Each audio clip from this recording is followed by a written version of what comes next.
As a young boy, I remember hearing the story of a prince. This young prince lived in a beautiful palace where he received anything that he wished for.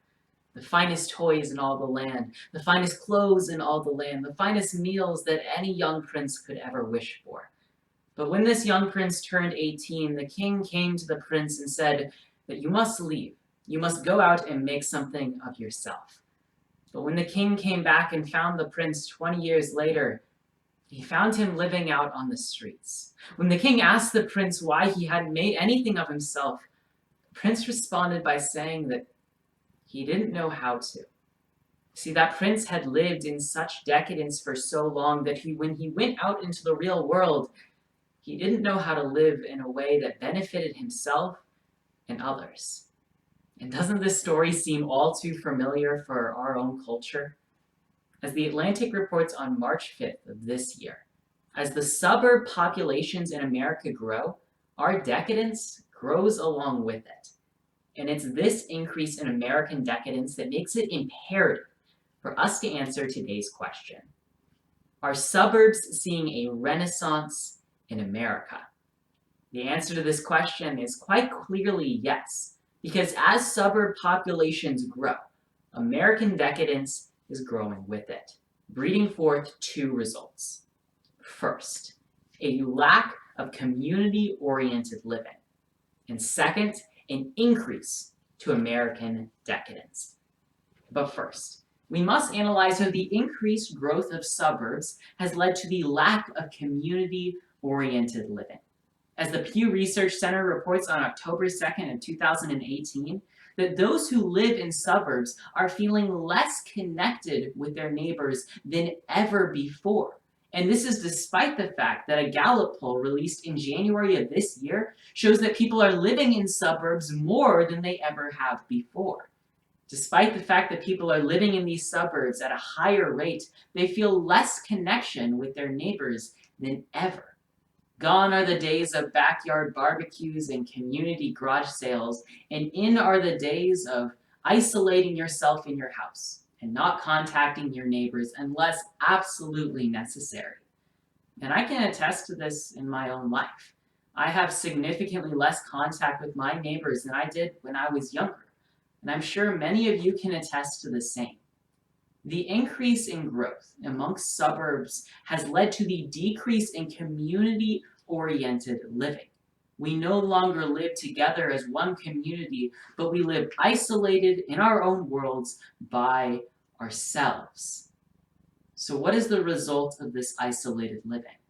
Well, it's created our second point, a decadent lifestyle. Now, my generation loves to complain about Karens. And honestly, I kind of understand it. In the summer of 2020, I worked at a local McDonald's, and I had my own fair share of Karen stories. The one woman came to me and complained for 5 minutes that her milkshake was melted, even though it was a milkshake. Karens are the poster girls of a decadent society. They live in such beautiful decadence that when they experience anything that rejects them, they respond in anger. But we must recognize that this decadent society is a direct result of what many call the renaissance amongst suburb populations. As these populations increase and continually reject community-oriented living, they internalize themselves. They become focused on what benefits them, and they become a decadent society.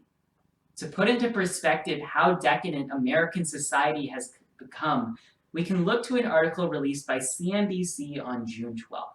It states that American citizens spend billions of dollars every single year on their pets, buying them premium food, taking them to the groomers once a week. And in fact, if we stop paying for our pet supplies, we could almost end world hunger. America has become a decadent society in which individuals live for themselves. They reject communities and instead focus on what brings them happiness. They pay millions of dollars to have the best houses, the best cars, the best pets, the best lawns, and forget about those living around them. You're probably asking yourself, why does any of this matter? Why does it matter that we live in a decadent society? Why does it matter that our suburbs are having a renaissance? Well, it matters because I encourage you today to reject this. It is imperative that we reject our decadent society, specifically in two ways. First, we must strive for community. We must reject any sort of semblance of reality that says that you should not live in community with those around you.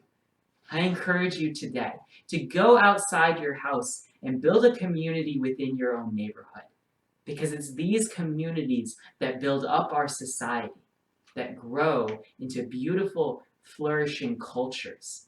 But when we reject community-oriented living, we become isolated and we become decadent.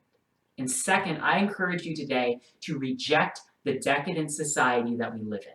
As the Toronto Star explains on March 6th, charitable donations in the last few years have consistently been going down. And alongside that, tithing to churches has been going down with it. When we become a decadent society, we forget about those around us.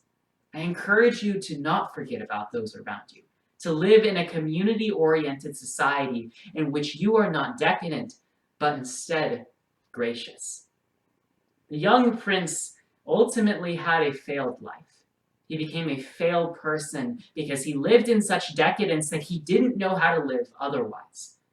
But I plead with you today to not become like that young prince, to reject this decadent society. So as we return to today's question, is American suburbs witnessing a renaissance? The answer is clearly yes. And this is a significant issue for our country. We must reject this renaissance. We must live in a community-oriented society. And we must reject American decadence.